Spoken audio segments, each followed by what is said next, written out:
All right, Bears Nation podcast, Tuesday night Bears therapy. But once again, we are not even going to do Bears therapy. Well, we might later, but we got some things to talk about. Myself, Kevin Lapka, alongside Kellyn Gerenstein, because the Chicago Bears and Ryan Poles were active at the deadline, getting after it, wheeling and dealing. And I absolutely love it. Obviously, today they trade for Steelers wide receiver, current Bears wide receiver now, Chase Claypool, kind of a move that Kellyn and I half predicted on the show last night. We went around the horn, Jake, Kellyn, and I. We said, are we going to trade for a wide receiver at the deadline? Jake said no. Typical Jake pessimist said no. We love him, but he wasn't all in on it. Kellyn and I said yes. Now, we thought it would be Elijah Moore. Instead, it's Chase Claypool. To me, Kellyn, a better option, but we have to break down the value. Obviously, they gave away a second-round pick, not the Ravens' second-round pick that they got in return for the Roquan Smith trade, but the Bears' own second-round pick. So obviously a little bit more disappointing that it's that pick, considering it's not going to be as early as what is the other one. So I don't know, Kellyn. I am all in on this. I feel like you're on the fence, but we did what we needed to do. We're going to break it all down again. This is Bears Nation Podcast, Tuesday Night Therapy. A little bit modified as we talk about the news that just went down. Hello, everyone in the chat. I am Scott is all in. He's ready. He says, oh, my God, here we go. And I can't help but feel that same sort of excitement. Like, I don't even want to – like, I'm at the point, Kellyn, where – break down all of this salary cap and value. I don't care. Like, we got a good wide receiver on this football team for a young quarterback. At the end of the day, to me, that's all that matters. Yeah, I think that's part of the fandom in us. And, fandom is a little bit of a disease, and that's okay. We are perfectly willing to admit that. I like having Chase Claypool on the roster. And here's why. Because Chase Claypool instantly becomes no worse than your second receiver, and he becomes infinitely better than everyone else on the roster to catch passes except Darnell Mooney. He is better than N'Keal Harry, who has actually not been that bad for us. It's only been 2 games, but in those 2 games, he hasn't been bad. Dante Pettis, obviously he's better than Dante Pettis. He's better than EQ St. Brown. He has had a near 900-yard season with a quarterback that had an arm that probably was not good enough to play club football. You know what I mean? Like, I think if Ben came out here, I don't think he would have started over me last year. Like, that's how bad it was. And then he was playing with, obviously, a funky quarterback situation this year. Stats are never the tell-all anyway. The guy's rookie year, he had 4 touchdowns. We know the type of in a single game. I think it was against the Eagles, but we know the type of impact that he can have. We know that there were some people who actually thought that they might see him transition to tight end. I remember back in his draft class. So obviously that hasn't happened because he's had such success as an outside receiver. But I think the maturing can definitely happen with the Bears. He definitely seems like a guy that everyone in the locker room enjoys. As I think people will get annoyed by a happy-go-lucky guy after you lose a game, which it doesn't matter as a fan. Like, that's all between the players and the guys in the locker room. But he seems like a guy that the locker room would enjoy. A young guy, 24 years old, same age as Darnell Mooney. Both were drafted in 2020. So, we'll break it down later. But I think the Bears had to do what they had to do. They didn't want to pay a second. They didn't want to give him a second. But I'm guessing that they called for everyone else, Judy, Elijah Moore, DJ Moore, Absolutely, Calvin Ridley, all those guys. I'm sure they called around about all those guys, and they just didn't feel like it was worth it. And they just, or maybe their pro scout was just like, man, I really like what I see from Claypool. Either way, I mean, the Bears made the move. It is what it is. If you don't like the compensation, don't like the compensation. But we can't be a franchise, a fan base that says, I said this last night, oh, you didn't surround Justin Fields with enough talent. Oh, Ryan Poles isn't valuing Justin Fields' development. He doesn't believe in Justin, and then goes out and makes a move to help him, goes out and clearly is constructing a plan to help the offense. I get it. Roquan Smith is a top 5 back in the league. I get it. Like, we all would have loved to have him on the team, but it didn't happen. And it didn't feel like it was in best interest of both sides at some point. And to be honest, I mean, like we said, Roquan is not adding a Super Bowl tier roster right now. So, there's a big fuss. Everyone else in the league loves to hate the moves the Bears make. I have no idea why. It just seems like everyone is rooting against Ryan Poles or rooting against Justin Fields, whatever it is. It's not a perfect move, but it's a move they had to make, and it's a move that we all knew they would make. And for some reason, everyone else surprised me to move for a receiver, but not us. Yeah, not us. I mean, we saw it coming. And look, here's what this boils down to at the end of the day. Okay. And we've talked about it since, this last offseason, since these things were available, that the 2023 free agent wide receiver class is not good. You can get a piece in that class. You can get yourself an Allen Lazard. You can get yourself a Jacoby Myers or a DJ Shark or maybe a Juju Smith-Schuster, who looks like he's sort of, revived his career to a certain extent, considering the fact he's played in Kansas City with Patrick Mahomes. I don't know if you'd be getting the same player than even, you've seen so far this year out of him, but there was nobody who would come in and really really be the definitive number one. Like, I think you can say right now, Kellyn, Chase Claypool on this team, given the current receiver room and given maybe the idea that, hey, we thought Darnell Mooney could be a 1,200-yard receiver, and maybe he can be with a number one there, but he can't be the sole number one. And I think we've learned that. And it's not a bad thing. That's not a negative aspect to Darnell Mooney's game. It's just, part of it is I think defenses are scheming well and taking him out of the game because they know no one else is really going to hurt him. So I actually wanted to hit on it later that Darnell Mooney's stock is going to go up. And if you're a fantasy owner, you should probably, go after him. But can we definitively say that Chase Claypool is like a number one receiver on this team? Like, the Bears got a number one receiver. Like, are we close? Okay. Like, I don't know if he's a number one, but for this team, he's a number one, right? For this team, he becomes probably I think him and Mooney share the first option. Yeah, like a 1A, 1B? Yes, I would say that. Okay. I wouldn't sit here and say Chase Claypool is a bona fide wide receiver one, but I mean he's what the Bears had to get. Like, again, I'm not gonna like pound the table like thank God we got Chase Claypool, but this team needed help. This team needed better football players. And granted, Kevin, so this is what a lot of people are like. That's a top 40 pick that the Bears just gave away because they just traded away that second rounder. If the Bears are trading for Chase Claypool now, I know that they sold their defense. They sold Roquan, they sold Robert Quinn, but they clearly think that they can get to 6-7 wins. If they get to 6-7 wins, that pick in the second round is like 44, 45, kind of around what it is right now. And it's not like a 37, 38. Now, granted, the Bears have to, it's not going to be easy. They do have to go out. They have to win football games. But they have shown so much more than what the league has what everyone thought they would. They went out, they beat the 49ers week 1. They went into Foxborough and they beat Bill Belichick. They started off winning 2 out of their first 3 games, and then they slumped. But in the worst part of that slump, they saw growth from their guy who now, think about it, the last 3 out of 4 weeks, Kevin, we have said this is Justin Fields' best game of his career. Consistently, he has gotten better. The Vikings game, we said that's the best game he's played. And they got to New England, that's the best game he's played. Got to Dallas, that's the best game he's ever played. 3 out of the last 4 weeks, we've said that. And granted, if Darnell Mooney makes that catch on Thursday night against Washington, we say, yeah, that was a really rough game from the offense for 3 quarters.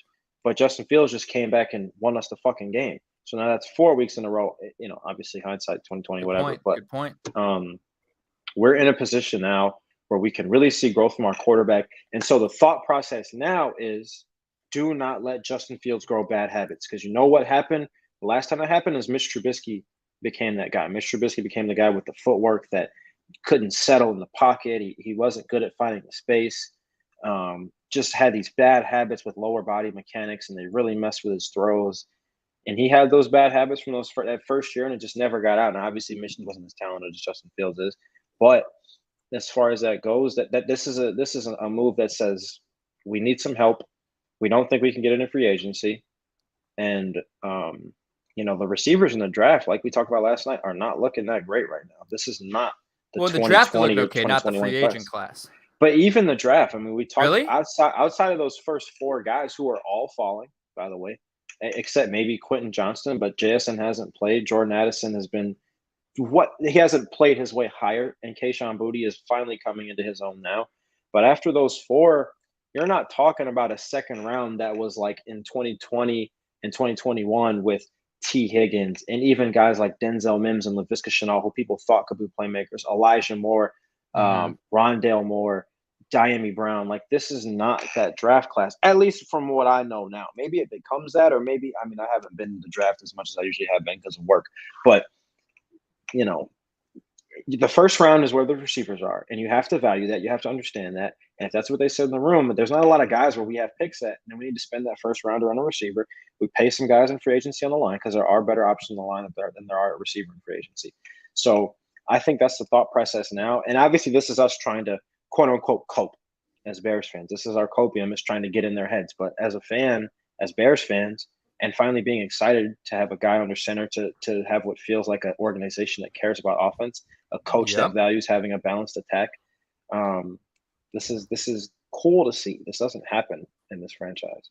It doesn't. And this is a great point because we've talked about it so many times before. And really, in the recent history, it's sort of skewed because of the Khalil Mack trade, and they did get free agents in 2018. But in other situations, we would always see guys go on the trade block. We'd always see guys in free agency, and we'd say it's so logical for that guy to go to the Bears, right? And it's so logical. And because we're a large market, we're always sort of rumored because we're Chicago, and it's a good place to be. And it never happened. And it never happened. The Bears would never make a move like this, specifically for an offensive player who's going to help your quarterback.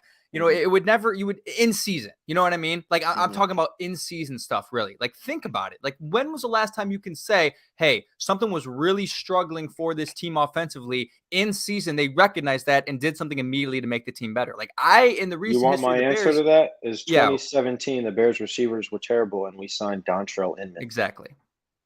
That's what we did. That's what we did, right? That was the solution. And hey, that's the same scenario. Like 2017, young quarterback. Mm-hmm. First year that was their answer. Oh, I'm sorry, it wasn't the first year of that coach, but it was it was like a new thing for Mitch. He was still a rookie. Sorry, go ahead. I cut you off. Exactly. It's just what's going to happen is for the rest of time now, there's going to be comparisons and graphics made of, Chase Claypool versus whatever that second round pick that the Steelers just got turns out to be. You know what I mean? And they'll compare it, who was better. And for all evaluation purposes following this year, it'll be Claypool or that second round pick. And I can confidently say that getting Claypool for these 9 games, plus probably an extension that he's due for, that they can afford with him, like, it's probably going to be better than most likely, unless you find a gem in that second round, what you're getting out of Chase Claypool is going to be better than whatever the Steelers or whatever you would have gotten with that second round pick. Like, and we understand, and everyone's going to say, oh, well, Brisker, right? And you can find gems in the second round, and you definitely can. But it's also rare to find really good players in the second round. Like, it's not rare, but it's a hard thing to do. Not every GM does it, and not every GM can hit back-to-back years on good players in the second round. We hope Ryan Poles can do that, especially this year because you have another one. But if you can take your chance on a player, and you're talking about risk factor now, right? If you want to mitigate risk, because there's always risk when drafting a guy. There's injury risk.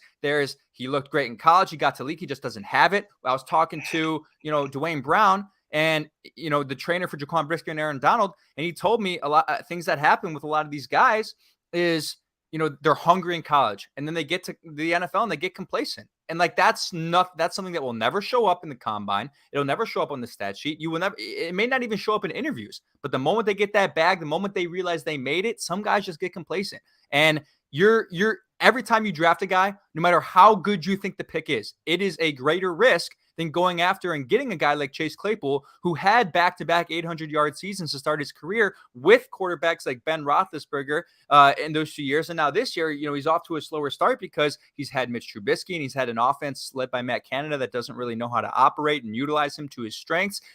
Every single time in scenarios like this, I am totally okay banking and mitigating risk on a guy who's more proven than somebody coming out of the draft. That's always that's the way I'm going to look at it, from my standpoint. And, obviously if you thought about it that way, you end up like Ryan Pace, right? Because you just give away draft capital. Like, you have to build through the draft.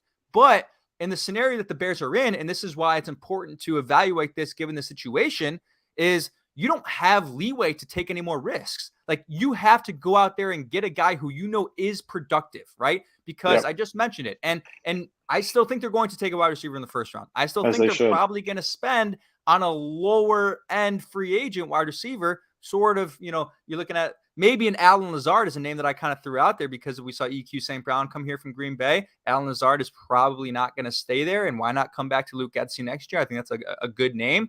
But you had to go get somebody who is proven, who can do it. And that's what they did. And because of the situation, you have to be more comfortable giving up a second round because of what was available to you to try and make the team better in 2023, which was not a lot. So it's all about a situation, Collyn. I know we kind of talked about that before we hopped on here, but if you just look at it straight up, a 2 for Claypool and, in a vacuum, yeah, you might be thinking, well, and then you think about the fact that, okay, the Packers also were looking for him. So you fleeced them from the Packers. Mm-hmm. They had the same offer for a 2. And how great would it be if the Bears ended with a better record and got Chase Claypool? That would be hilarious. But there's too many factors to just look at it straight up, right?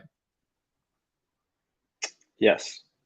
Sorry, I didn't know if that was a question that was rhetorical or not, but 100%. Yes. I mean, like you said, in a vacuum, I mean, can you argue it's a slight overpay? Sure. But again, like, it just goes back to the same point. That's my running back in the chat. That's your boy. That's my boy. Yeah. I saw you grin at that comment. Yeah, just he knows what he is. Shout out Jay Haley and the rest of club football. But yeah, I mean, the like we said, this offense needed help. The receivers needed help. Guys just weren't getting up and making it happen. I mean, like we said, to those balls that are thrown to EQ St. Brown and are thrown to Dante Pettis, they're thrown to them. Right, Claypool probably doesn't drop that pass. And they're thrown to those guys because you want to scheme those plays for a guy like Darnell Mooney, but you can't because he's the only guy on the roster that can make plays like that. So you have to give the other guys opportunities because they're the only ones open. And Darnell Mooney is not, 6'5", 6'6". He's not that.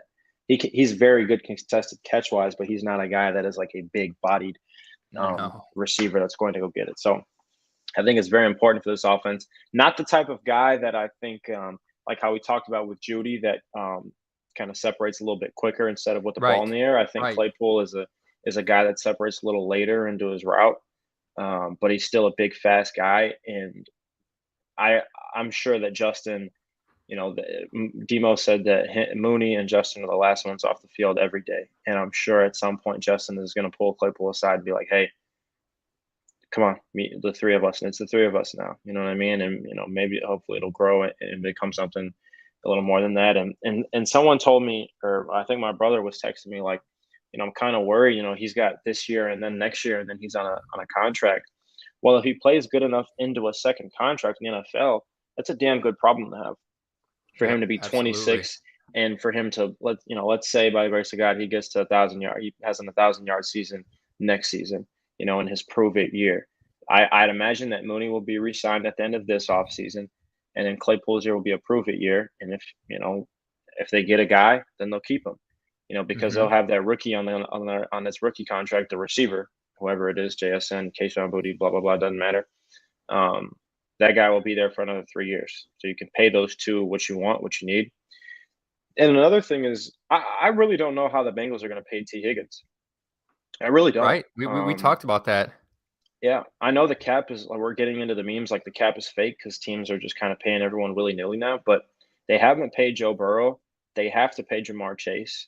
And they're giving Joe Mixon and Trey Hendrickson a lot of money. Tyler Boyd got paid, so maybe they move some money around or something. But T. Higgins is a guy that's probably deserving of wide receiver one money somewhere. He is. But you can't pay two guys wide receiver one money and pay a quarterback like Joe Burrow what he's going to get. It just won't happen. And I think that's just how it's going to be. Like by the wayside, like T. Higgins won't be able to play there. We'll see. Go after him. That's what you're saying. Are you saying go after him?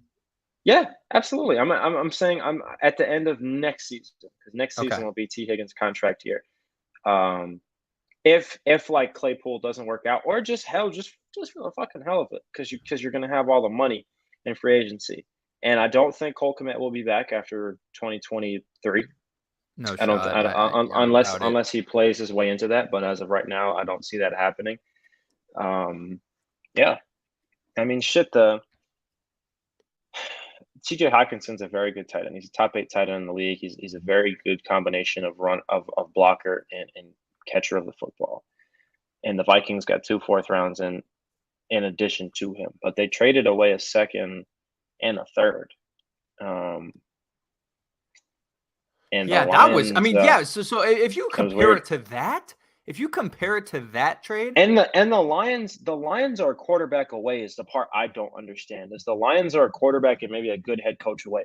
Like if the right? Lions had, I don't want to say Justin Fields because I don't want the people who watch this to like just say we talk about him all the time. But if they had anyone competent, like say they had like fucking, I don't know, say they had Kirk Cousins. Say the Lions had Kirk Cousins. Good They'd be a point. damn good football team right now. They'd be a damn good football team.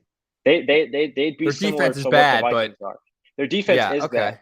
But as far as them being able to go ahead and put points on the board, they're a quarterback away. They've got the offensive line. They got one of the most solid offensive lines in football. They've got a really good young receiving core who's not even at its full strength yet because Jameson Williams hasn't been playing.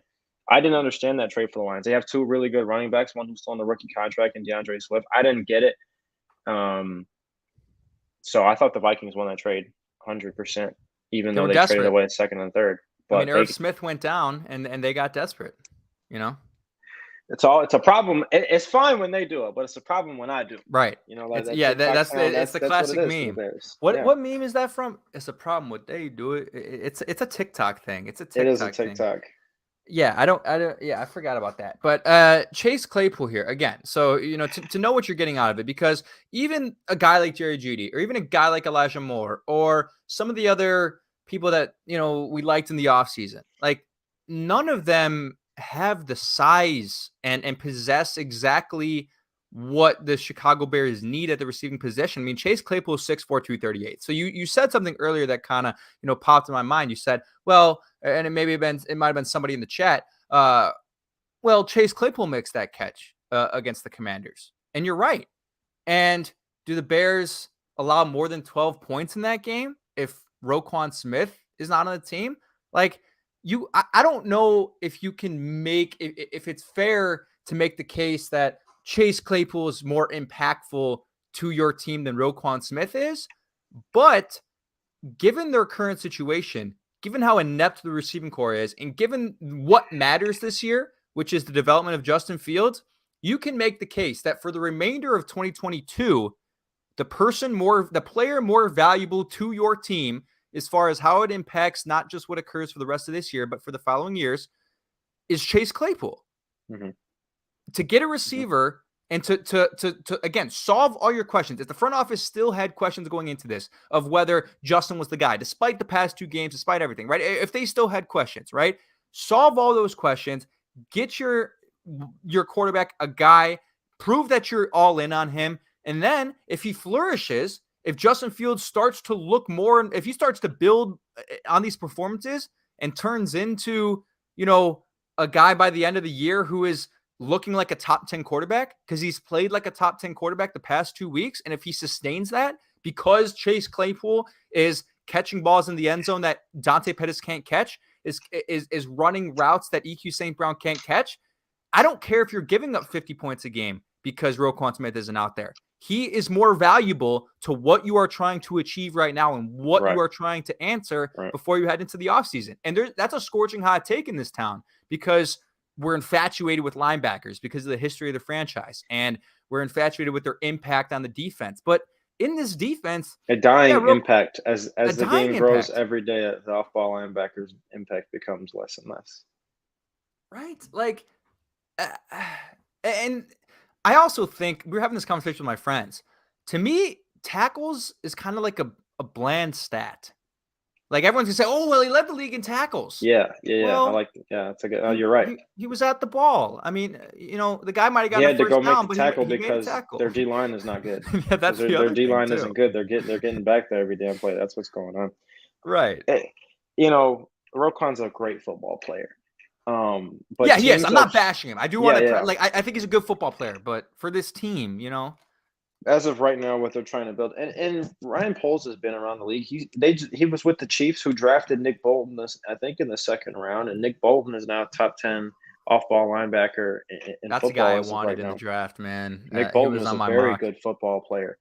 Shaquille Leonard was a third-round draft pick. You don't have to spend, and Devin Lloyd has been really good for the Jag. I think he's in the Jaguars this year. I can't remember who Devin Lloyd got drafted by, but Jaguars. Devin Lloyd has been very, very good for his football team this year. Quay Walker was a first-round pick for the Packers, and right now is looking like the worst first-round pick of this year. They also drafted Devontae Wyatt, who I don't think he's been doing very much either. Both guys who Christian shouldn't have been Watson's been drafted where doing they were. nothing. Right. So, fuck the Packers.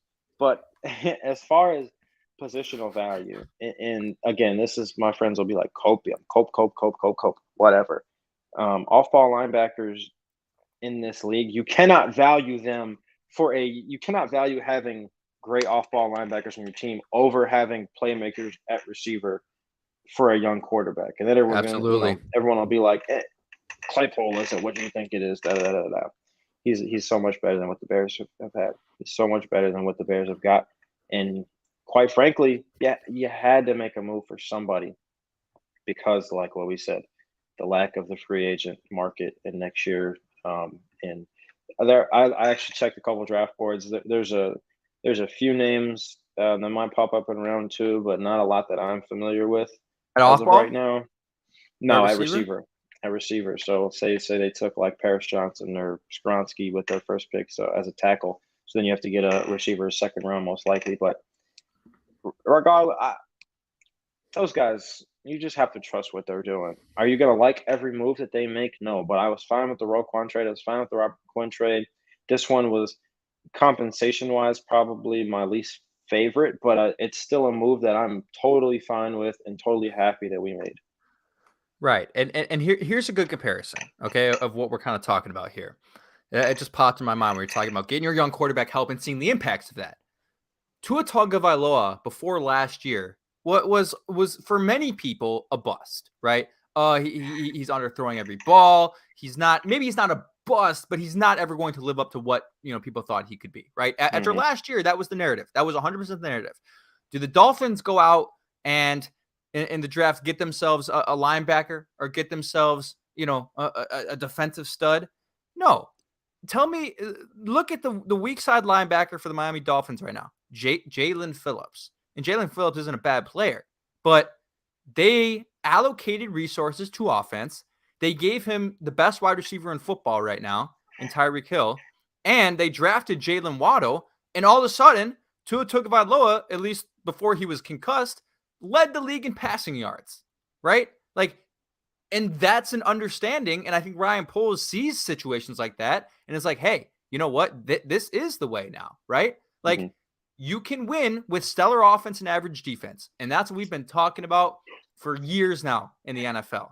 And for years is if you have a superstar quarterback and you have talent around that quarterback, you can win with I wouldn't say below average defense, but average defense. You don't need to be a top 5 defense in the NFL. It doesn't matter.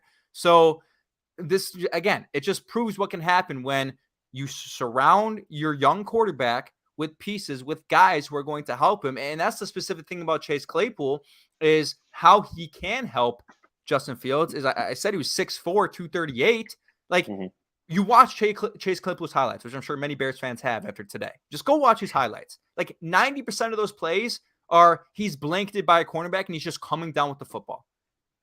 Justin Fields can say, and there's other guys who can say that in the league, and Justin Fields hasn't been able to say this, F it, Chase Claypool down there somewhere. You know what I mean? He can just throw it up and know that even if he doesn't catch it, is going to give you a good chance to put his hands on it and come down with the ball, right? And when you think about the struggles for this Bears defense or this Bears offense, really before New England and Dallas, it was they can't do anything in the red zone. It's the reason why they lost the Commanders game. It's the reason they lost the Giants game. If you had Chase Claypool in both of those games, you might win. You might win both of those games. Is that an absurd thing to say? Because I feel like it's a very reasonable, rational thing to say.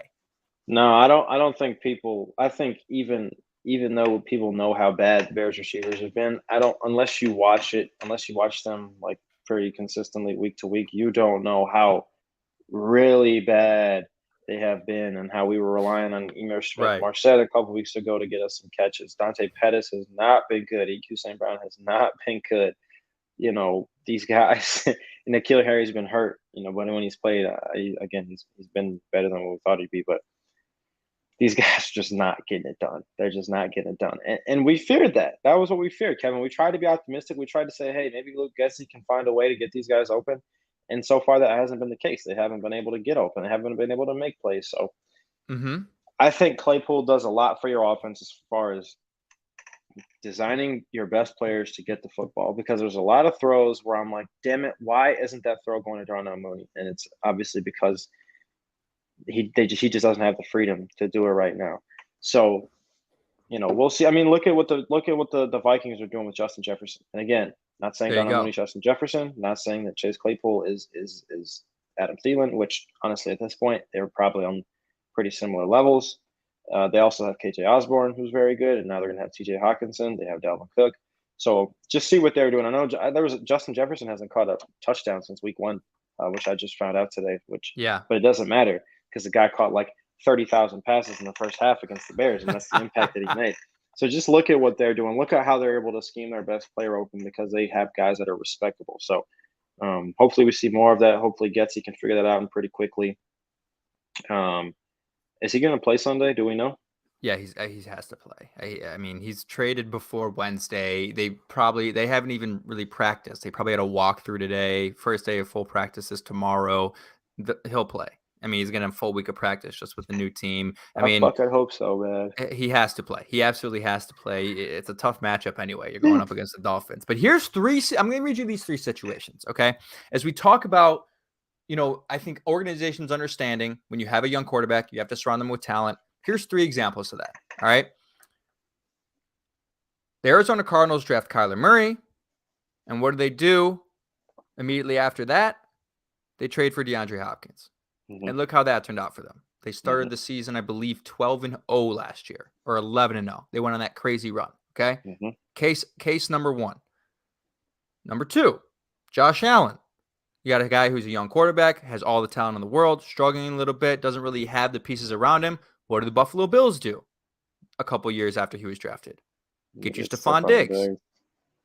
Look at his development now. And for the previous one, look at the way Kyler Murray developed that year, that first year with Hopkins, right? It's looked a little bit different this year, but Hopkins hasn't played he's played the last 2 games, and Kyler's looked better. But the first couple games he didn't. Kyler was the leader in the MVP race in 2021 for a good bit. He was. And they traded for Hopkins in 2021, right? It was last year that they traded for him, I believe, right? Or was it the year before? Was it 2020? I think it was 2020 because I think that was the year that he had that's the year that he had the Hail Mary against the Bills. Yes. Right, because I remember no one was. I don't think anyone was in the stands. All right, so we have case A is DeAndre Hopkins and Kyler Murray, and look how that worked for the development of your young quarterback in your team. Case B is Stephon Diggs and Josh Allen. Look how that worked for Josh Allen and the Buffalo Bills. And now most recently, case C is AJ Brown. Oh, that's no, because I'm talking about guys who were traded, right? Like a team going out there and trading assets for somebody to help your young quarterback. AJ Brown traded to the Philadelphia Eagles, and the way it's made Jalen Hurts look this year. And the Eagles are now the only undefeated team left in the NFL. Those are 3 cases. And don't get me wrong, teams notice that. Hey, if you what I'm not saying, Chase Claypool is on the level of any of those guys. Like all those players are tier 1 wide receivers, and Chase Claypool is probably a tier 3, tier 4 wide receiver.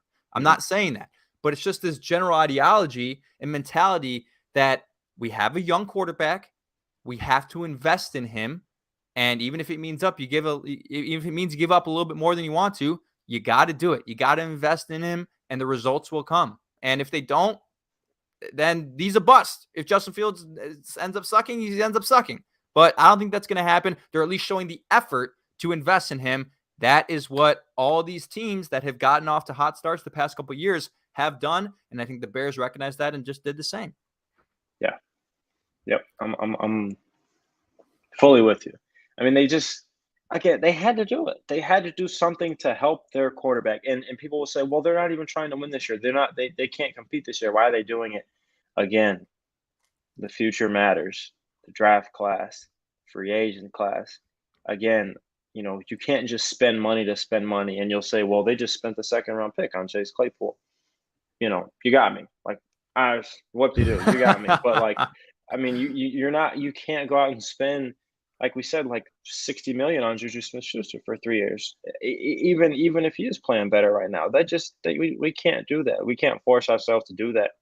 And when you're in a market like that, you still have to pay the market value for a receiver. So it doesn't matter, even if that receiver isn't of the highest talent, right? That guy is still going to command a lot of money. He's still going to bounce around places that are giving him the most money, and the teams that are most desperate are going to offer him the most money. And if the Bears didn't get another receiver, they'd be in the probably the most desperate team in the NFL next year for a wide receiver signing. Absolutely. And that probably wouldn't have turned out very well for them. So, I don't know, man. I think we've said pretty much all I can say about the situation. I think Poles did just fine. I think it is a slight overpay for a player that you feel could help your quarterback develop and could be a potential piece for you going forward. And people will say, well, they like George Pickens more than Chase Claypool. That's why they kept him over. Sure. I don't think anyone would argue with the way George Pickens has been looking that he isn't better than Chase Claypool. But regardless, you're still getting the receiver that can help you in that way, right? You're still getting a receiver that is helping your young quarterback. They have Deontay Johnson. They have George Pickens. They got guys that can help over there. And we needed that. We needed a second piece. I don't know if people realize just how bad the Bears receivers have been. I don't think they realize. They don't. I mean, Bears fans do. I know these guys in the chat Bears do, fans do. but outside of that, no. And here's the last comparison I'll make, and then we'll address some of these comments in the chat. We'll get to you guys. Appreciate you guys hopping in here every single week. Tuesday Night Bears Therapy, myself, Kevin Lapka, alongside Kellyn Garanstein, powered by BetStamp. Pop in those questions, pop in those comments. We're going to get to all of them in just one moment. The last comparison I want to make is what year was Higgins drafted? He was drafted the year before Jamar Chase, right? 2020. In the same draft class as Burrow, right? Yes. If I'm correct. Okay.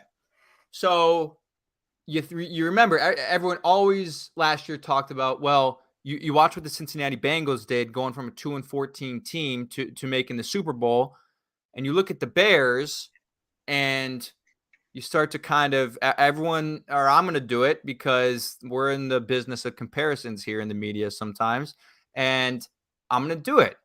You have a guy like Chase Claypool who can be your quote-unquote T. Higgins, right? And then the following year for the Bengals, they draft Jamar Chase, who went to college with Justin Fields. They spend a decent amount of money on the defense. The offensive line isn't as good as you wanted it to be. The Bears' offensive line will be better than what the Bengals was last year. When they made the Super Bowl, you really think so? Yes, the Bears' offensive line next year should be better. It should be. So I would agree, because that line was bad last year. I have no idea how he stayed alive on that line. Like, the fact that team made a Super Bowl with that offensive line shattered any and all narrative that it starts in the trenches. It does not, apparently. It starts outside with Jamar Chase and T. Higgins. That's a good point, though, Kevin. I mean, again, receivers matter. Receivers fucking matter in the NFL. They do. But my comparison is, so they get Jamar Chase, a guy who went to college with the quarterback. They make the Super Bowl. They spend all this money. Now the Bears enter this offseason, probably going to end up with 6 or 7 wins, maybe 8 if Justin continues to play well, right? Go draft the guy that went to college with the quarterback, Jack Smith-Njigba. Go spend a little bit of money, and you never know. Like, you never know, right? You never know because what matters most is when you look around the roster, and if you believe that even after drafting certain guys, I think if they draft Jackson Smith-Njigba and they sign Allen Lazard or Jacoby Myers, it's a top 5 wide receiver core in the NFL. And that's not a hot take at all if Darnell Mooney stays and Chase Claypool stays. But even if the defense isn't as good as you think it is, even if the offensive line isn't as good, if your quarterback is a superstar, everything else is elevated. Everything else is elevated. Look at the Kansas City Chiefs teams for some of those years. Like, they were really talented, but elevated by Patrick Mahomes. You know what I mean? If you have a superstar quarterback, that's all that matters. And we believe we have that in Justin Fields. And Joe Burrow was that for the Bengals last year, and he's not really been that this year. But that's my comparison. Anything can happen. And they've put themselves in a position to be legitimate competitors in 2023. So that's where I'm at. Let's address some of these questions in the comments here. Appreciate you guys hopping in. Again, drop any question or comment in the chat. We're going to try to get to all of them. I like this one from Unforgiven Life. My dad doesn't understand what's going on. He is pulling his hair out. I told him, calm down next season. We'll be okay. See, this is funny to me because I feel like, Unforgiven Life, I don't know how old your dad is, but this goes back to that idea that we're Bears fans and the history of the franchise tells us that if we don't have a star linebacker, we're not successful. Yep. That is that is the idea. Hold on, I'm gonna have to go back to the text with my family yesterday when we traded Roquan, because I'm sure my family reacted pretty similar. And I just came across a great video on TikTok of some girl telling her 90-year-old dad that Roquan was traded, or grandpa, or 90-year-old grandpa or something. And he's like, well, we better have gotten 2 first-rounders for him. That guy can play. And she's like, I don't think Bears fans are so disconnected with reality, man. Well, you can't blame the guy who's 90. He's 90. I got you. My dad sent it our family chat yesterday. He said, we're not getting enough for Roquan or Robert Quinn. I'm not understanding Pole's strategy here. My dad is 70. My dad was alive to see Gail and Brian and the 85 Super Bowl. So that it's pretty funny. Linebackers are important. You pay good off ball linebackers, but not when, if they would have drafted Roquan where they drafted Jaquan Brisker, this would be different. Or if they drafted Roquan in a different part where this new regime wasn't in the midst of trying to bring him back, it probably would have happened differently. But it just so happened that everyone, Ryan Poles included, knows that he was hired to make Justin Fields succeed, to help Justin Fields, put him in a good position, surround him with talent. That is why Ryan Poles was hired. Ryan Poles was hired because his team knew that they have a talented quarterback. And so Ryan Poles is like, dude, this is about Justin. This isn't about the defense. I would love to pay you. I would love for you to be on this team, but that's just not where the priorities are right now. And that's fine. That's fine. That's why we sent him to a Super Bowl contender. That's why we sent him to the Ravens. That's why we sent him to a team that's ready to win now. By the way, a team that also doesn't have weapons and now has a worse receiver core than the Chicago Bears do. So they do. I can see how that works. They might have had a worse receiver core before we traded for Claypool. I mean, my Lord have mercy.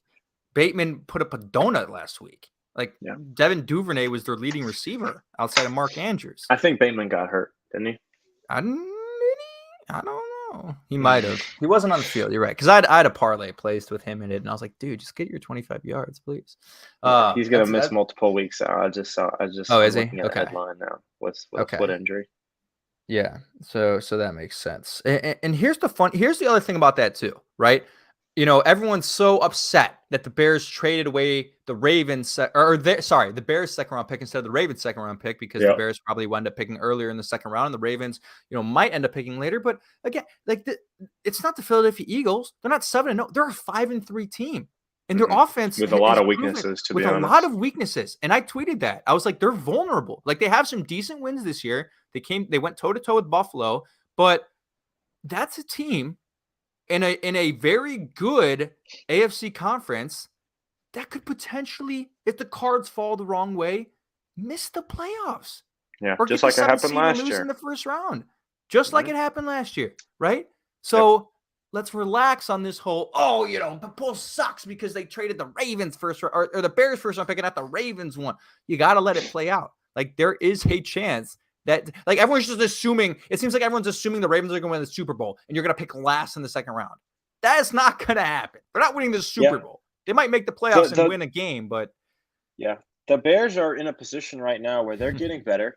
I think they can beat the Jets. I think they can beat the Falcons. I don't think we can beat the Eagles or the Bills, but I think we can win the rest of our division games. I think we can go 5-0 in the rest of our division games. I think we can beat the Lions twice.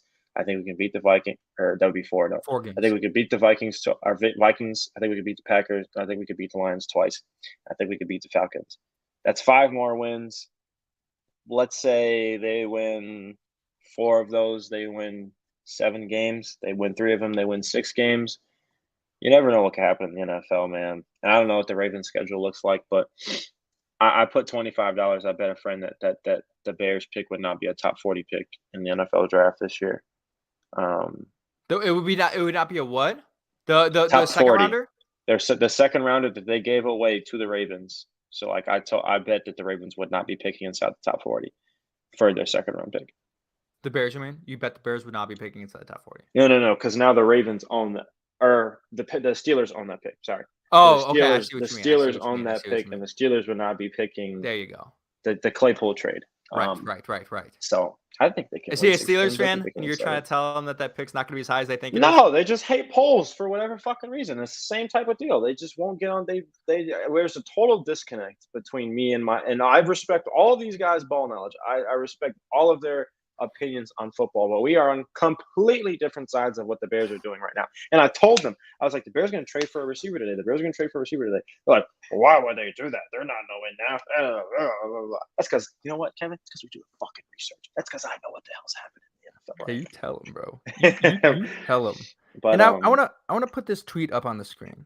Give me 1 second. Talk amongst yourself for about 10 minutes, or not 10 minutes. That's too long. Like 30 seconds while I upload this tweet. Okay.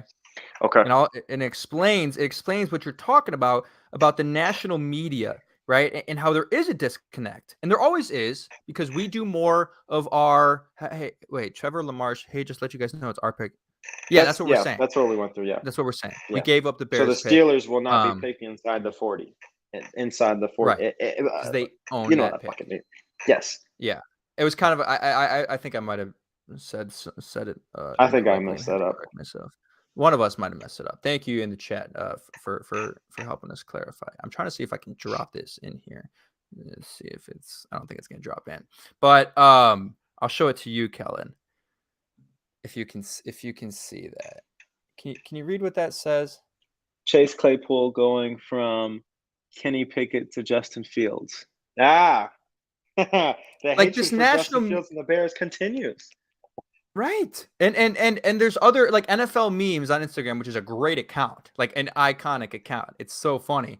Posted like a similar type thing about Claypool going from the Steelers to the Bears. Yeah, it's like this one. You know, hey, we're trading you. Hey, we're trading you. Like the Bears have the brightest future of any team with a losing record, and it's not even close. The Bears have a significantly brighter future than the Green Bay Packers. People don't watch the Bears, man. That's why I think people just don't watch the Bears, and they just only focus on the bad shit they've seen on primetime. We just saw them walk into Foxborough and kick the shit out of Bill Belichick's fucking Patriot. We just saw him. We've seen guys like Trevor Lawrence throw blasphemous interceptions on the 1 yard line on 1st and goal. We've seen Zach Wilson throw insanely egotistical interceptions for the entirety of his NFL career, especially in year 2. We've seen Mac Jones regress back into the trash can that I thought he was coming out. That's a little harsh. That's a little harsh, but like, no, it's not. It's not, Kellyn. It's very. We talked about this the last 3 out of 4 weeks. We have said this is Justin Fields' best game of his career, and are they like stellar, amazing performances? No, but he's getting the ball out. He's seeing the field better. His legs they're using him better with his legs.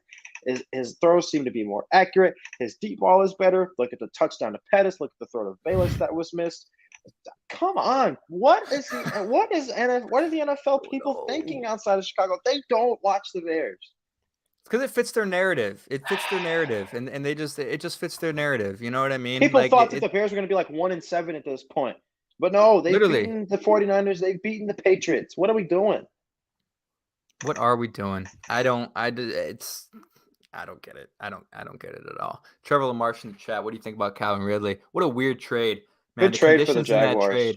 Good trade for the Jaguars. Well, I mean, yeah, but it is. That's an example of a team going after, a guy to try to make your young quarterback better. That's another example. When I'm talking about these teams understand what you got to do. Now, it's less of an excuse because Trevor has guys now, and he's really not making the most of those guys at the moment. I mean, he's looked fine. He's looked fine. But Justin Fields has looked like the better quarterback, specifically the last 4 weeks. Exactly. As of like the last couple of weeks, yes. And there's no denying Trevor's talent. There's no denying why he was kind of the messiah of quarterback play for prospects, when he came out. But again, we talked about this last night. There are not a lot of boneheaded throws from Justin Fields as of right now. There are plays when he takes sacks. There are plays when maybe he fumbled the ball and it shouldn't have happened. He jumps over a linebacker when he thinks he's still in college football, whatever. There's not the boneheaded decisions as of right now. There's so much to build around. There's so much to get better at. And all the problems that he has right now are so fixable. Do I think Trevor is better than Fields? Like me and Kevin said, as of right now, the last 4 weeks, Justin Fields has been playing better than Trevor Lawrence. Doing more with less. And that's a great point too. They're doing more with a lot less. Like significantly less. Hundreds of millions of dollars less. Yes. Like, it's not even close. And a first year play caller and a guy who was not working with a lot, and Luke Getsy, who's still figuring out his personnel. Not a guy like Doug Peterson, who has won a Super Bowl and is not far removed from that Super Bowl, to be honest. Only a few years, 4 or 5 years out. It's not. This is not like the Bears hiring John Fox. Like as far off from his Super Bowl run as he was with a team that was arguably one of the greatest offenses ever. So now, so I mean, like therapy. This is what we're here to do. This is you stay in that position because that'll be the thumbnail. That'll be the thumbnail. There you go. That's the thumbnail for the YouTube video. But if you're the Jacksonville Jaguars and you do a 2020 draft redraft, or 2021, sorry, 2021 draft redraft, you take Justin Fields number 1 overall. Like, you do. I'm sorry, you do, right? I don't know about that, Kevin. I don't know. I don't know if I'm willing to go there. Not yet. I'm willing to go there. You got to walk that one without me. You're not doing that? I couldn't do it yet. I think that's me sticking to my own evaluation too. I had Trevor 1 and I had Justin 2, and they were closer. Justin was closer to Trevor than Trey Lance and Zach Wilson were to Justin, in my opinion. So I think that's just me sticking to my eval. But if I'm the Jets, absolutely, I go back and I get Justin Fields second overall pick. I don't think a millisecond longer than I have to. I'm not getting Trey Lance. I'm not getting Zach Wilson or Mac Jones or Davis Mills. I'm getting Justin Fields. If I'm the Jaguars, I couldn't walk that path with you. The New York Jets are probably a better football team with Joe Flacco. Like, I don't even want they might. It's not probably, Kevin. I don't watch a lot of Jets games. Like, again, probably. I'm being hypocritical as we talk about like not knowing a lot about the Bears. Like, I don't know a ton about the Jets, but See, I know QB play, damn it, and I know that he's not good as of right now. I just think like when it comes down to it, like when you like as far as what has occurred this year, like Justin Fields and Trevor Lawrence are neck and neck from pretty much how they've performed if you take the whole 8-game sample size. But again, if coming out of the draft, it's what I said. The moment that game ended in the Sugar Bowl, we did a post-game show for like when I worked. What I worked for at school for the Lantern. And I was like, the Jacksonville Jaguars has some thinking to do now. Like they should have some thinking to do because Justin not only outplayed Trevor in that game, but also came back from multiple cracked ribs and ended up throwing 3 touchdowns after the injury. Was it at least 3, including a might have been 4. I think it was, it might have been 4, like including that 70-yard touchdown to Chris Olave. Like Justin Fields has the intangibles that all the other guys in that class do not possess. And maybe not possess, but not to the level that Justin has them at. And if you guys I work at 670 The Score. Every Monday, Trent Dilfer comes on. I edit the entire video. I watch it back to front. I make clips out of it. Like I watch these segments and I listen to this very intently. And everything you hear from Trent Dilfer each Monday on 670 The Score is Justin has all these little tools and elements and intangibles that are just unteachable, that other guys don't have, like this will to be great. And when you think about, okay, if they have the same sort of performance through 8 games, what really matters going forward as far as getting your team to the Super Bowl, that's what matters. Yeah. He has that, in my opinion. Yeah. and Was for. I'm gonna go to this G Station 7 comment. It says, yes, that one. Thanks to the teams that passed on Justin Fields. Pace. I'm not gonna do that. Respect Pace, bro. I got thanks. like Ryan Pace getting Justin Fields is still a GOAT move. I will always appreciate him for that.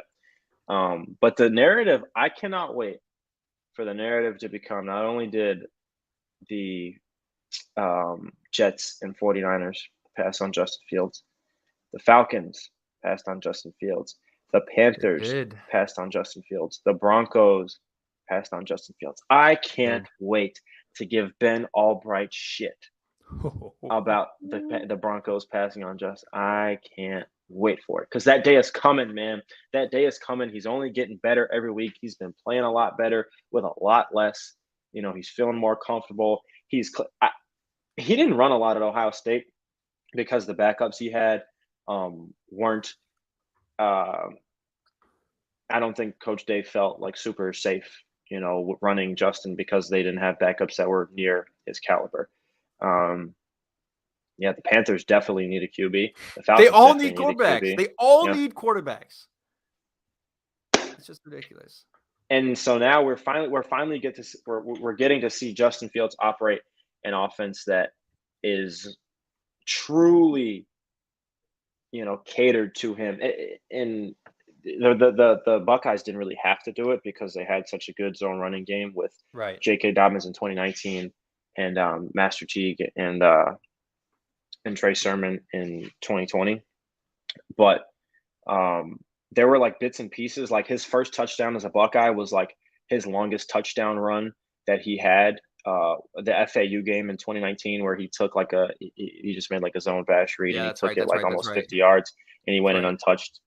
And he never had another run as easy as that in college football. And he had a bunch of like short runs in the red zone. He had some really nice plays with his legs, but it was never geared toward Justin using his athleticism as far as a runner. They got him on the move a lot. They let him throw on the run. This is the first time that we've seen how there are times when I'm like, damn, like I didn't even know he could make that play. I didn't know he could do that. Like this is stuff like we saw Kyler doing in college, and then he did it in the NFL, and it's like, Kyler was doing it in college. Lamar was doing it in college. I don't know what Josh Allen was doing in college. But now this is like, damn, like I didn't know he was that fast. I didn't know he was that slippery for someone who's 6'3". The dude can fucking run. He can run. And of course, like, black quarterback in the NFL who can run, everyone's going to make jokes about him being running back. But that dude can freaking run. Yeah. That dude is a weapon with his legs. And I think it means so much more now because in 2019, they had a really, really good offensive line. In 2020, they had the 1-2-3 puncher receiver who went 10, 11, and 12 in the NFL draft, not to mention Jackson Smith and Jigba, who was the fourth receiver behind him. So it's not like he really needed to feel like his legs were a part of his game to feel comfortable. Now it is because his receiver room was better in college than it is now. And he's playing better competition. His offensive line isn't. Yeah, he has to use it, and it has to do with him feeling comfortable, being able to use that. So it's so important now, and it's something we didn't see in college. It's something you couldn't evaluate. It's something you just kind of had to project by watching him work out in shorts and a t-shirt. Now he had plays where he broke off runs in college, but not like what he's not making the escape plays now. He's making the escape plays now that he did not make, that we didn't have to see him make in college. That's what I'm trying to say. He also didn't run a 40 time. There was no combine that year. He ran 2 40s at his pro day, and he stumbled out the gate on both. 4.43, I think. He still ran like 4.42, 4.43. Now, to prove that the stumbling out of the gate affected that, this past week, guess who the fastest ball carrier in the NFL was? It was Justin. Fields. I was doing some digging on Sunday. I looked it up on Next Gen Stats. I posted it to 670 The Score account. Everyone was going crazy about it. 21.23 miles per hour. 21.23 miles per hour. Justin Fields was the fastest ball carrier in week 8 and the 10th fastest in the NFL this year. Oh my goodness. Like, this guy is elite speed. You know what I mean? And you're right. Yes. Like, we might have underestimated like his running ability out of college. And look, if anything, that's an even greater thing because we know he wasn't drafted. It's not like he had limitations in the passing game, but he's still valued as where he was valued because he's a good runner. Like, that boosted him. No, like, he was there solely because he's an elite passer. But now that you're understanding that his running ability is greater than what it thought, there goes Kellyn again. It just completely elevates his overall attributes and your overall evaluation of him. It's absolutely incredible. And I underestimated it. Like, I know he's fast, but I 100% underestimated out of college. Where'd you go, dude? What the hell are you doing? I closed the tab on accident again. What do you keep doing that, man? I don't know how that keeps. I know I keep the damn hitting the wrong fucking button, but I'm sorry about that. That's okay. But I mean, Let Poles man, eat. He, we talked about Lamar being a tier 1 runner and a tier by his own, and I still think that's true. But with Lamar putting the weight on, and I think he was advised to do that because he was taking a lot of hits. With Justin being a full-on vegan athlete for a couple years now, Fields, yeah, he's still vegan. Justin Fields in a 100-meter dash might beat Lamar Jackson in the race right now. Like, you am really I wrong think in that? so? Yes. In a 40, Lamar might get him. In a 100-meter dash where Justin Fields' top speed can top out around 22 and a half miles an hour. Yes, I do. I absolutely do. Think about the last run he had against Washington where he flipped his hips and just started running, or the Vikings run. He was running away from NFL football players. He's running away, and Lamar has done it too. Yes, but Lamar, like I said, he put the muscle on, and I think that was very necessary. I think you could see it in his ball, and I think that you can see he lost a tiny bit of that burst that he's had in the last couple of years. And Lamar is still the best runner at quarterback in the NFL. But right now, I think Justin Fields is right on his freaking tail, man. I think he's right on his tail. That's a clip. He's making dude, TikTok is gonna I'm sorry, dude. It has to go out. It has to go out. They're it has to eat be me alive. But your explanation is real, right? If you back up your points with a valid explanation and reasoning, what's Lamar's fastest ball carrier time this year? This year? Do you have access to that? I could find it. All right, let's see if we can find that. Look, the more I think about it, the more I think you could be right. Again, the important distinction is the 100-meter, the 100-meter dash, right? Lamar's acceleration and quickness off the jump is just different. Could beat him in a 40. Athlete. Yeah. Yes, right. Could beat him in a 40. Yes. But for a longer run, we're talking Olympics, Usain Bolt, 100-meter dash. Yeah. Yeah. It's like I remember Colin Kaepernick when he was first had the Kaepernick era and he was making those plays. They asked him, they were like, hey man, RG3 when he was healthy, he ran a 4.3 40, and Denard Robinson ran also a 4.3, and he's like, I think he came out the same year as those two guys. And they said, and we saw Colin stride a touchdown out against the Packers. He owned the freaking Packers when he was playing for the Niners, right? He said they said, Colin, do you think you could beat those guys in the race? He said, in a 40. No, but if you stretch it out to 100, I've got the stride length, I've got the top speed. I can beat those guys in a 100-yard dash, 100-meter dash. Justin Fields is striding out and running away from NFL guys, man. What'd you say? 21.23 miles an hour? That's pretty damn fast, man. You can't go through a school zone that fast. You can't. You'll get a ticket in Chicago for $35. Dude, that's actually so funny that you just said that. Yeah. That just to put it in that perspective. Yeah. You can't you can't run in a school zone that fast. Yeah, you can't. You'd be speeding.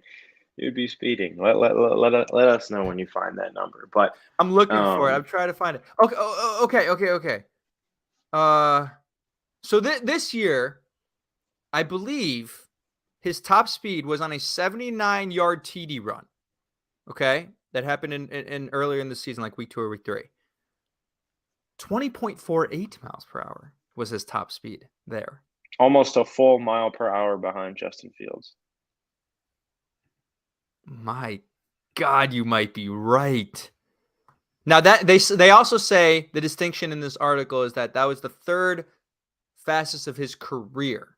So fastest this year is 20.48, but third fastest of his career. So I'm going to try to Again, find. he's not as fast, I think, as he was last year because he put the weight on. He put the 12 to 15 pounds of muscle on. So I think that's right now. I think that's an important distinction. God, TikTok is gonna. I'm right, but I know TikTok is gonna kill me. It's okay. I'll include that in the video. The fact that you're putting in the caveat that you're going to get destroyed in the comments, because at least you know what's coming. And I Bring think it that's on. I think that's important. Okay, wait. Here's a video from the Ravens. I have to watch an ad, and then I think it's going to tell me his fastest of his career. Because if Justin Fields on that play was faster than any of Lamar's plays in his career, then that eliminates, You said it that was on a play fact. that got called back, right? So there's no video of it. But it wasn't called back. So it was a weird play. So I know you weren't watching at the time. So Justin Fields ended up running down the sideline for about 40 yards. And then Cole Kmet was called for a holding penalty, but it was that's a spot foul penalty. So it ended up being like 1st and 11 because where the hold occurred was just like a yard behind the line of scrimmage or something. But it had to be credited. I don't know if Next Gen Stats just accounts for all plays, penalty or no penalty, but it's going to be hard to find a video because it's not going to be in a highlight. It's not going to be in like NFL's highlights of the game. Okay, wait. Here is. Oh no, this is wrong. Now. So I was looking at this Ravens video, and what just queued up was Roquan Smith's top 5 plays. Man, they're so excited to get Roquan Smith just to lose to the Chiefs in the first round. Like, and it's true. Like, I hate to say it, it's still not telling me anything. This stupid video. I'm trying anyway, to find the video now. If we have people in the chat who want to do a little bit of research for us, try to find the fastest that Lamar Jackson has run in his career and see if it's faster than what Justin Fields has run. For perspective, as far as how it relates to the rest of the NFL, you're talking about skill players. I can pull up the fastest ball carries in the NFL this year. I told you that Justin is 10th in the NFL this year, and the guys above him are. Let me guess a few. Okay. Two of them have got to be Jalen Waddle and Tyreek Hill. They've got to be. Hang on. It's loading. One of them is someone you won't expect. Okay. I already know who's in the top 10 that is a shocking name. Come on, load, you stupid website. This is great. I'm sorry for the people listening to this. You're probably like, what kind of podcasting is this? Yeah, I know. We're not in the business of podcasting. Okay, so actually, this is fascinating. No Tyreek Hill or Jalen Waddle. Guess who number 1 is?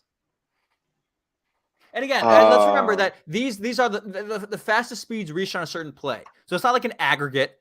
It's the fastest on a specific play. So you might have to kind of jog your memory on like longer plays that might have caused the player to reach top speed. I don't think you'd get who the fastest in the NFL this year has been. Give me a team or give me a division. NFC Conference, NFC West. NFC West. Okay.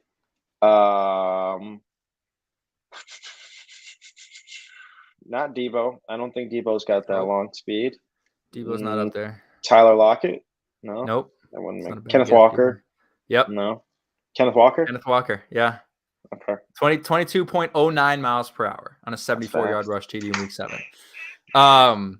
Guess who else is also on this list? If you had to take a guess, it's very relevant. It's very relevant. It's extremely relevant. It is as relevant as it could be if you look above you to the left. If I look above me to the left. On the screen. Come on, you can find it. What is this? I Spy? Is it Chase Claypool? Chase Claypool. 7th fastest ball carrier in the NFL this year, 21.46. 21.46 miles per hour. Man, here you're getting a 6'3" guy who's 238 who can also run 21.46. Throw out a couple other names. I don't think you're gonna get anyone else from this list. I don't think you're gonna get anyone else. It's not like they're not like any big names like They're not huge Saquon. names. They're not huge names. No, not Saquon. And these are all with the ball in the hands. Yeah, just like on a specific play. And Chase Claypool's was a 12-yard rush, which is incredible. Yeah, like all these are like 60-yard rushes. Chase Claypool's was 12 yards. Yeah, I'd be here all night. All right, give me the names. Okay, number 2, Breece Hall, 21.87. He did look very fast on that touchdown run right before he got hurt. Yep, that makes sense. He did. Number 3, Devin Duvernay. Understandable. Okay. And number 4 just blows my mind, and this is probably the steal of the draft this year. Tariq Woolen. I was gonna say that it's Tariq Woolen. Yeah, he ran a 4.3 240 at 6'4". He's a freak. Yeah, he's a fucking freak. He's a freak. How did that guy fall to was he a 4th rounder? Fifth rounder. 152nd pick of the draft. I mean, he's like up there for defensive rookie of the year. Like, it's ridiculous. Number 5, this was the one I thought you'd never get. The biggest surprise, Rashad Bateman. I think I forgot how fast he was, but I didn't think he was that quick coming out of college. I didn't either. I never took bait for a guy that was super fast with the ball in his hand. Wow. Now, I will say, sometimes these stats are like a little bit interesting. Also, Trevor Lamarche in the chat is saying that 21, from what he's reading, is the tops for Lamar Jackson. And I think I'm read the same thing as you, Trevor Lamarche, but there was no decimal point. So for the sake of our argument, I'm going to need the decimal points, all right? I need the decimal points because Justin was 21.23. So number 6, Tutu Atwell, Los Angeles Rams. 100, fucking 60 pounds soaking wet. I hope he can run fast. Yeah, I mean he's their Velus Jones. That's what he is. I absolutely hate to say. End around here and there, get you 50 yards. Rashad Penny's moving it at number 9 or number 8 because Claypool's at 7, and then Jalen Reagor is the last guy before Justin Fields. Okay. So there you have it. Kind of crazy. No, I gotta find that damn play now, man. I can't believe I missed it. I know. I don't like when you watch it. You'll be like, oh shit, yeah, I see that speed there. But I don't think you're gonna find it unless you go back and watch the All 22, or you go back and watch if you recorded the game back in the early 2000s, or people used to record the game, or if it was on Amazon Prime, you go back on Prime and watch it. But yeah, that it was an incredible play. But yep, just a testament to Justin Fields' speed. Talanoa Hufanga, 20th on that list. That guy can freaking play. That guy can play. Good player. Some other comments in the chat. Again, appreciate you guys coming in. You guys are popping on views right now. We appreciate you guys really joining in here and interacting with us here on Tuesday Night Bears Therapy. We've kind of gone over our time. We don't really have a time limit for this show. We just go. No, therapy is. We don't charge for therapy. It's indefinite. So. We don't charge for therapy. And this is free. Can you guys believe this? This is free therapy. Like, you don't have to pay for this. We're making you feel better about your favorite team free of charge. All right?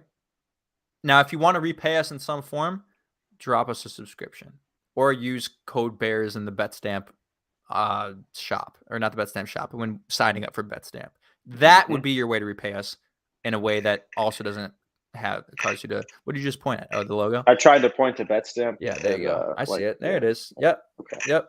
That would be awesome. You guys are awesome. A couple other chats. This one from earlier. I'll see if I can find it.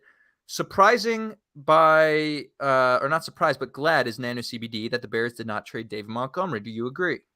Yeah, I don't think anyone was calling. I wouldn't see why anyone would want to call about David Montgomery. I know that the running backs were kind of flying around with trades today.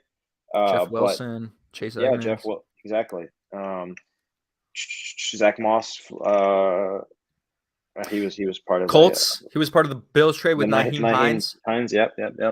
I picked him up in fantasy. Just got traded. Good move. So 21.01. That's it. Okay, so before we go on, it must be made clear. Justin Fields' top speed is faster than Lamar Jackson as of right now. We're gonna put that in the video on socials. So if you want to yell at Kellyn Garenstein, if you want to get in the comments, you are objectively and statistically wrong. That's what you get, TikTok haters. Anyway, about Dave Montgomery. No, I'm not surprised. I am happy too. I think that I think David Montgomery seems like a pretty self-conscious guy. I'm sure he likes living in the Chicagoland area. I'm sure he likes being on the Bears. He likes being on this football team. And he's not going to get a workload going forward that he got his first 2 years. He's going to be able to share it with Khalil Herbert. As a matter of fact, Khalil Herbert will probably get a few more carries if he comes back next year. I would not be shocked if David Montgomery takes a bit of a pay cut. I don't know. We don't really know what the running back market looks like right now because those guys haven't been re-signed as far as I'm concerned. The 2018 running backs would have been Saquon and Nick Chubb. That would have been Saquon, Nick Chubb, and like Darius Geis, Sony Michel. Couldn't remember who else, but 2019. Arian Johnson, Rashad Penny, Ronald Jones, Bo Scarborough. Yeah, Rashad Penny. I forgot. And all those guys are playing on their fifth-year options right now. Except I think Chubb might have been a second-round pick, so he wouldn't. For everyone in the chat, over the age of 30 or whatever age you are, and you're going to have a kid, and your kid wants to play football, don't make him play running back. Play running back, yeah. Right. No, don't have him be a running back. That's just simple as that. Simple as that. So I hope Monty takes the pay cut because I really would like to have him back. I think that having him as a player I think you can pay him that money, and then you can still find a rookie. So like if you don't have him, then you would draft a running back, right? You would probably draft a running back somewhere in the draft, like day 3 probably. I think they do anyway. Yeah, and you could find really good running back talent day 3. I'm not saying that you couldn't. I'm not saying that you like David Montgomery is irreplaceable because it's just not true. But I think that right now he's a very good football player who does a lot of things for your team. He catches the ball. He's very good in pass protection. I know he had the bad fumble last week, but as far as breaking tackles and making something out of nothing, he's one of the best guys in the business. Good blocker. Good blocker. I know Mike is not all in on David Montgomery coming back, but I think I've said multiple times, 3 years, $18 million, no more than 20 if he wants 20. 3 years, 18, 6 per year. Yeah. Yep. I would do that, and I wouldn't be willing to go higher than 20. Anything higher than 20 is way too much for 3 years, and no more than 3 years, maybe even 2. I don't know. I don't think they resign him. I don't. I mean, I just think about it, man. I mean, the Buffalo Bills are the best team in football. Devin Singletary is their running back.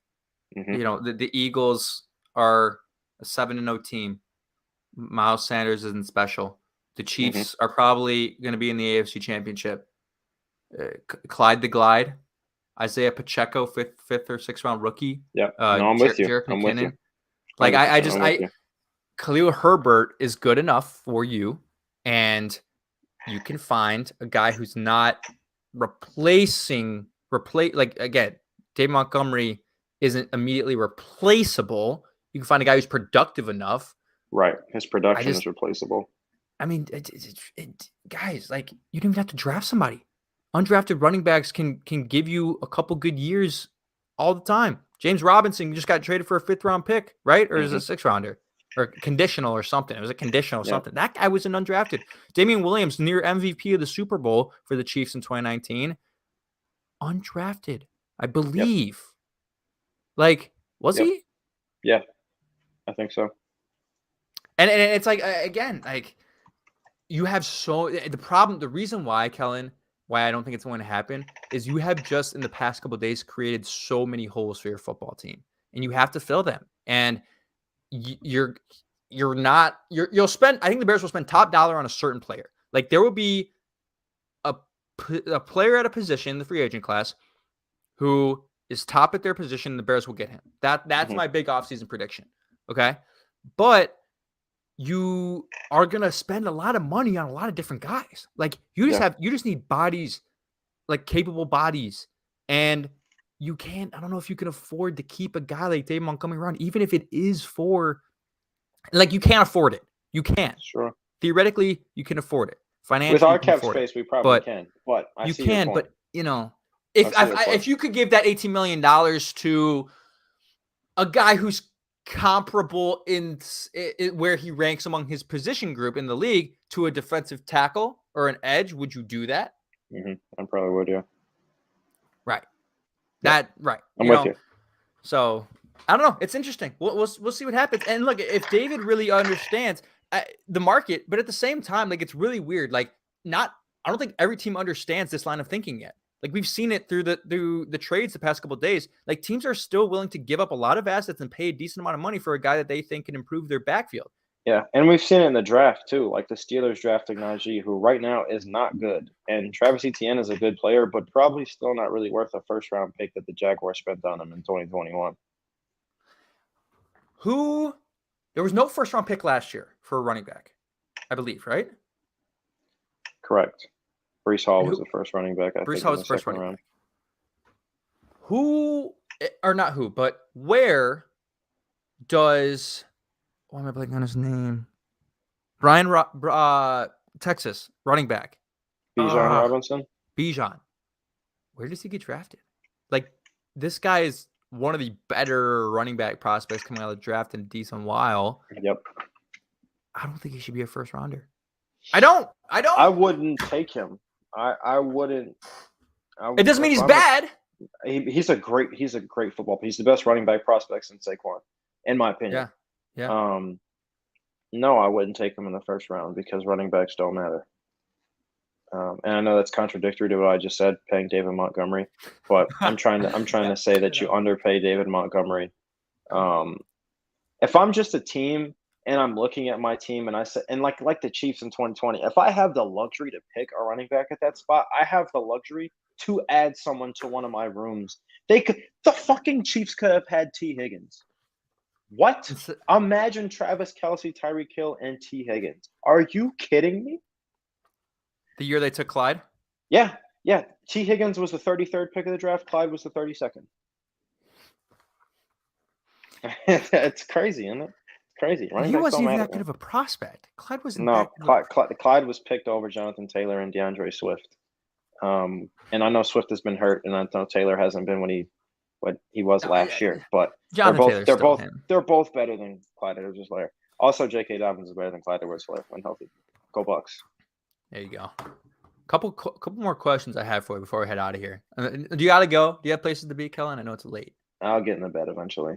I'm all right. We'll get out of here in a couple minutes. We just the people need our opinions. They do.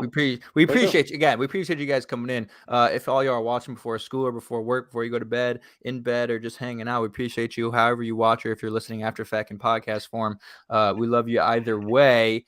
The tension has now turned to the draft.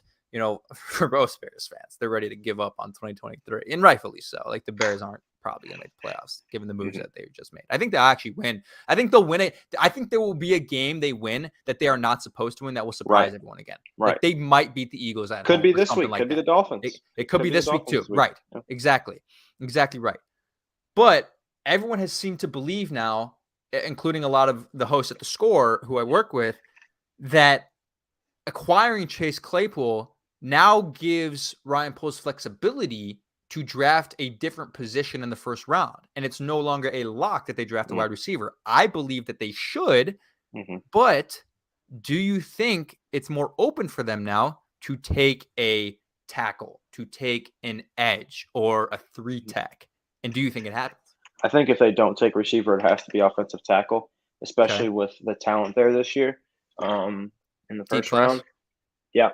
I'd say it's a pretty good class. Talked about Paris Johnson, Peter Skoronski from that's our guy, Peter Skoronski, Lantern guy. Skoronski is from Northwestern. He's a Crystal Lake guy. The tackle from no, Penn not State. again. I know, not man. I know. I don't want to. Did you play against him? No, we never played. You never against played Crystal Lake? No.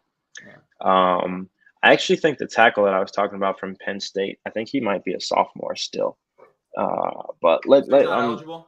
I don't think so. So I'm looking at Broderick Jones from Georgia, Jalen Duncan from Maryland, both first-round players.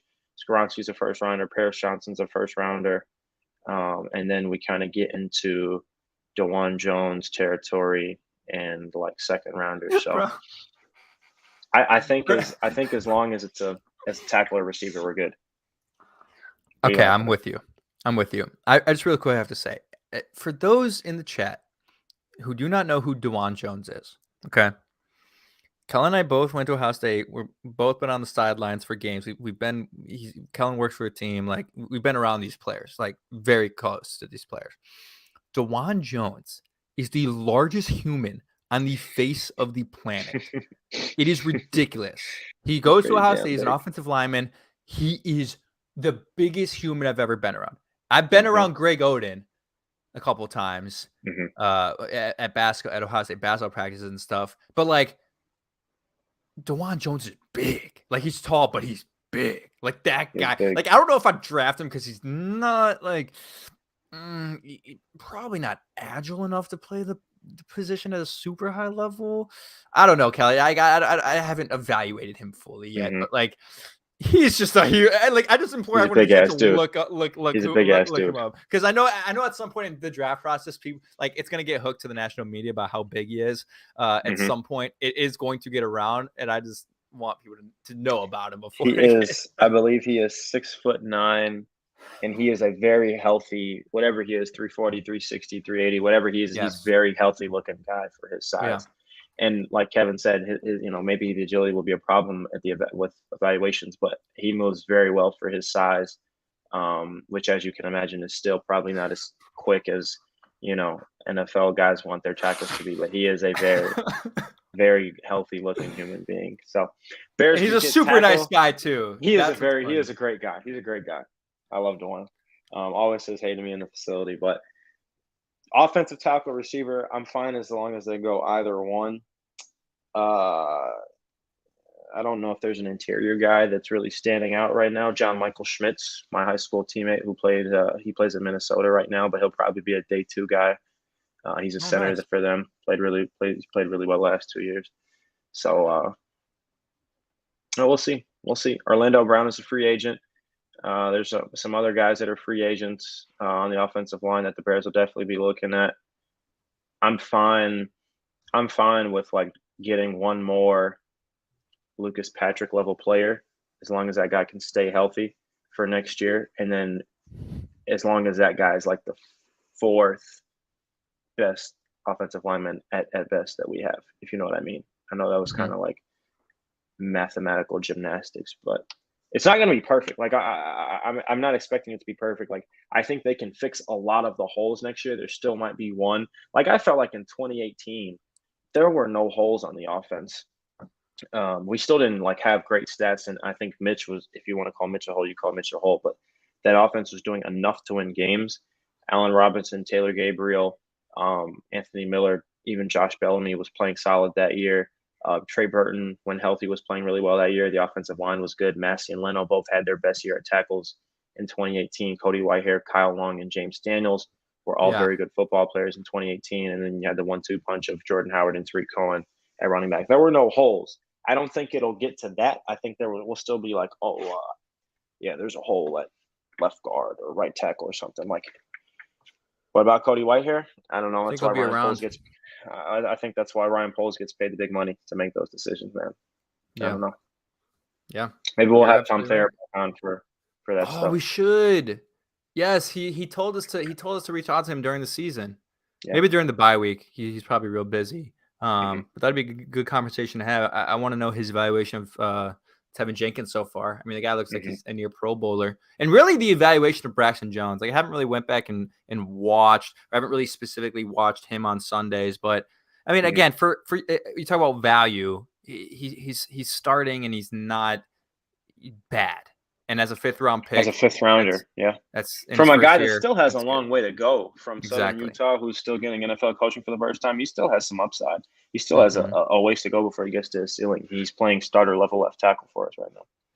Absolutely right. All right, one last question. If you guys want to pop in one last question in the chat, we'll take any one last questions, one last comments before we head out of here. The most burning question you have, the most burning, hottest, flaming, fiery take. If you have a fiery take, read it.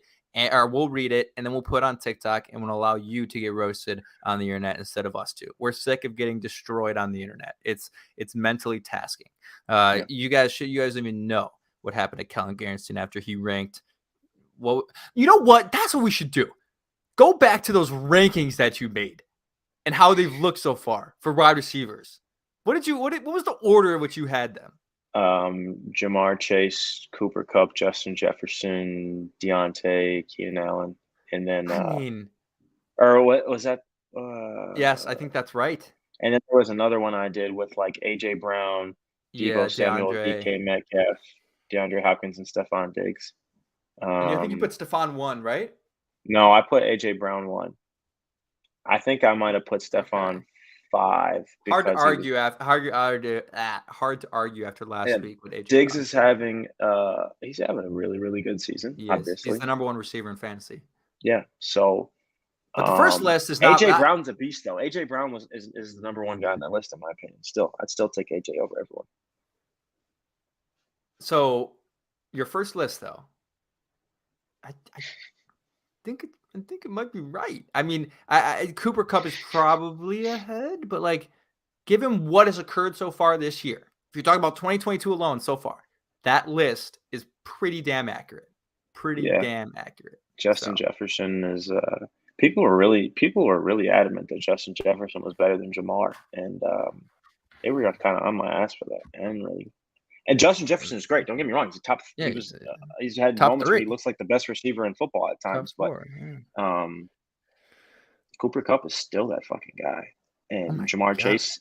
The Bengals basically their injury report basically was like, yeah, so this would usually take a lot longer, but since Jamar Chase is him and he's simply built different, he will only be out 4 to 6 months. Like, that's pretty damn funny, man. That's pretty damn funny. Sick. We have a hot take in the chat. Shane M, who's always here. Big shout out to him for sticking around as usual. Came into the stream actually a couple of weeks ago on Tuesday Night Therapy. That was fun to talk to him. He says, and this is something I've thought about too, actually. The Bears should have kept Damiere Byrd and Marquise Goodwin. Hot take, question mark. I don't think that's a hot take at all. Maybe not both, but one of the two. Like, Damiere Byrd has played okay for the Falcons. He had a huge touchdown last week. Marquise Goodwin, the week that DK went out, was like balling. Yep. I mean, like, given the fact that Byron Pringle has played one game, I think Shane M might be right. I think Shane M might be right as well. I don't think that's a hot take. I think that's a good take. I think that's the correct take. I mean, I would have kept that was kind of the thing though in the offseason. It was like we were letting all these guys go. Like I thought they were going to re-sign James Daniels, and then they let him go, and they were they let all the receivers go, and it's like, all right, I didn't expect us to re-sign all these guys, but we're kind of running out of football players here, and we have to fill out a 53-man roster. Yeah, that 2-point conversion. That was the epitome of like Bears fans, because we were rooting for a game around Christmas when the Bears were awful and Nick Foles was playing. Like, it wasn't Andy Dalton, it wasn't Justin Fields. It was Nick Foles, and we were all like, "Oh, that was just the most pointless win ever," and it was so cool. It was. I was hyped. Don't get me like I was going crazy. Gregory Stevens says Miami has great receivers. Is that your hot take, Gregory? Because that's not a hot take. That's just facts. He also says if Claypool is as good as Robinson, Fields should have as good receivers as Trubisky had. 20. Yeah. Next year should look a lot like 2018. Next year should look a lot like 2018 personnel-wise, with the money and the picks that we have. How many more games do you think we win with Claypool now in the mix? 5. Isn't that like WAR? Isn't that a baseball stat? Like wins above replacement? Isn't that what that's supposed to be? WAR. Yep. I think he adds ability to put points on the board against teams that you'll need it against, like the Lions, who can probably survive a shootout with you because their defense is bad, but their offense is good. Or like in the Vikings game or the Packers game, where it's a low scoring game, and finally, if the Packers score 27, we can score 30. Like going back to what they had in week 2. The Giants scored 20, we can score more than 20. So, the Packers and the Giants have had a good record. I think they're a bit fraudulent, as the Seahawks kind of showed. But I think that the Bears, I couldn't say a number, but he definitely gives them a chance to put more points on the board versus teams that they'll need it against, that are winnable. The Dolphins this week. They're going to need points. I think the Bears get an 8-9. That's what I'll put out there. I think they're going to beat the teams that they should beat, which I think are the Falcons, the Jets, the Lions twice, and the Packers once. Man, and if Justin Fields has a significantly better game than Zach Wilson, which I think he will in Week 12 against the New York Jets, I'm going to go absolutely ballistic. I can't wait for it. I cannot wait for it. Oh, I'm going to go ballistic. Yeah, he's beating Mac Jones. He's beating Davis Mills. He's beating everyone in his class. He's beating Trey Lance. Come on, man. We're almost there. Almost there. The gauntlet. The 2021 draft class gauntlet. He's almost got it. Last thing I'll say is I think I'm going to go to this game because the Bears are bad, ticket prices are dropping, and it's going to be on Christmas Eve. And I have to go see the Bears play the Bills at Soldier Field on Christmas Eve. I have to go see it. Like, I have to see, like, if Justin Fields continues to play well, right? And by that point, he's looking like a really solid, like, ton of games put together. Like, he's like solidified, he's great. When we get to that point, and it's Fields versus Allen, Christmas Eve, Bears, Bills in Chicago. Oh, and some cold weather with two teams that are used to it. I gotta go. You want to go, Kellyn? Let's go. We're going to the game. We're there. Hey, $75 tickets. I'm not gonna say no to that, man. Wear your tights and your Under Armour. It's gonna be cold as hell. It will be, but that's nothing new to us, man. Trevor Lamarche going to the Bears-Packers game. I hope I'm saying your last name right. It may be Lamarche. It may be Lamarque. Maybe, I don't know. That game will be the changing of the guard. That game is when the Bears win and Justin Fields and truly when the Bears take the North and never give it back. Mm-hmm. I mean, not really, because the Vikings are going to win the division, but for all intents and purposes, Vikings. What'd you call them, Kevin? A flash in a pan. Flash in a pan. They're the good of the mid. The good of the mid. Nice. They're not mid right now. They're not mid right now. They are a good team, but they will be mid. They might be. They'll be big because they're going to lose in the first round of playoffs. But again, you guys are just still up in here. All the viewers still hanging out with us here at 10:41 Central Time, 11:41 Eastern Time, or if you're watching in a different country, we do have a lot of people who listen to the podcast in London, which is a really weird thing. What? But nice. The NFL is growing in the UK, so I get it, and it's our job to convert every single European into being a Bears fan, and that's what we do here on Tuesday Night Bears Therapy. We'll be back tomorrow. Bears Dolphins preview, myself alongside Jake Hassan, talking about that game and telling you how many yards Tyreek Hill is going to put up on the Chicago Bears. Maybe not that many because Jalen Johnson is him, but they'll scheme ways to get Tyreek Hill open. But go follow us on TikTok, Instagram, wherever. Make sure to subscribe so you never miss an episode. Get that notification when we go live. Again, appreciate you guys tuning in. Kellyn, thank you for spending an hour and 37 minutes with me, doing a little bit of therapy. Hope you feel good. Hope you feel better. Let's see it again. You're zen. You're good. We're good. We feel great. Hope you guys all have a phenomenal night. For all of us at Bears Nation Podcast, we'll see you guys tomorrow.